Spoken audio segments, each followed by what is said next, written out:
Igbo bụ Igbo ndewonu anyị adakwa ọzọ na Anambra. Anyị bịara Anambra ka anyị wee fụ ma mara otu ndị Anambra ga-esi wee mee na onye Anambra bido pụtara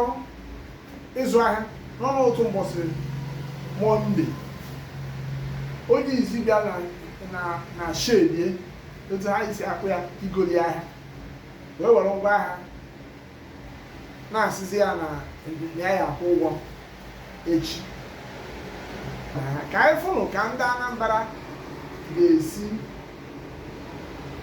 wee kpaa agwa ma ọnọdụ dị etu a dapụta. Onye afịa keduzi afịa ịbịa gwụrụ kịta esi ka mmadụ neneta ahụ ma mụọ nke ezigbo Ọ dị natara ọ sị na ọ dị mma echi ka m wetaziarụ ya ego. ọsị ọgụ nke ọ kpatara do were ego m weta m wetara m afịa m biko. Ịma na ịhawa abịa azụmahịa ọ mbọsị iji ha ego ibi igo n'aka n'ụtụtụ Mọnde akpọchukwana m ihe ụtụtụ biko akpọchukwa nekwa ya ka eke ama obi ya gbakọkwara m na gị eke ama obi ya gbakọrọ m na gị ma iweta ha m ego m iweta ha m afịa m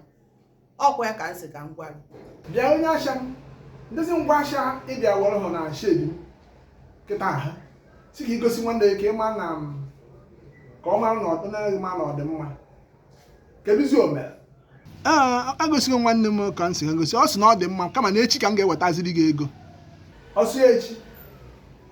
ezi ha ya ezi ya shedi m meghe n'ọtụtụ Mọnde a gị bụ onye izi na-agba m aka asha si m echi ka iweta ọ gị bidoro m asha ịmarụ mmụọ na mmadụ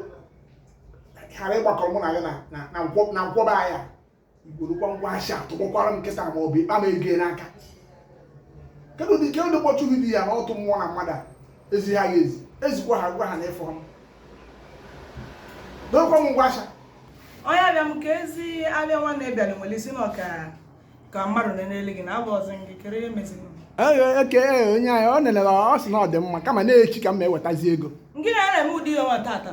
tata bụ ụzụ ụtụ tata bụ eke ka ịbịara bịa nwere abịa m si m na oke mmadụ na-ele gị batara akọrọ m dị gara mụ na telu m anaghị ekwu ochie nwere nwaanyị ji wetara m abịa m onye wetara m ego m ibe nna gwa gị alahụ m ala ga-eme na mụ na nwara na-ekwu ekwugheli je wetara m abịa m tata ka eke bụ anyị ya gbakọrọ mụ na onye afịa ka ezite fọs gị kedu ma afịa nyezigị ka ị wetara m ego ma afịa nwezi nke bụ kedu ihe na-emezi? Agosighị nwanne m ka m si gosi ọ sị na ọ dị mma kama na echi ka m ga-ewetaziri gị ego. Ị na-apụala echi? Echi ka ihe wetara m ego na tata bụ afọ adịke tata bụ Mọnde nkwarisigo na ego na wikendi dekwa Fraịde Satọde Sọnde wee pụta tata bụ Mọnde. Eziokwu nche gị na mkpụrụ oge one na one ọ bụ na m afọrọ gị afọ adịke a gbakọrọ mụ na gị ihe asị onye tụọ ka nwoke a dị dịkwara m anya ahụ ọka isi eme kọstọ ka nche gị nwebere ka ya dịpụta iwere aja ikiri mmọnwụ onye ahụ elena ya ahịa isi ka ilele oke anyị nene gị a sị na ọ dị mma echi ka m wetaziarị gị ego. akụwakwala ele echi nge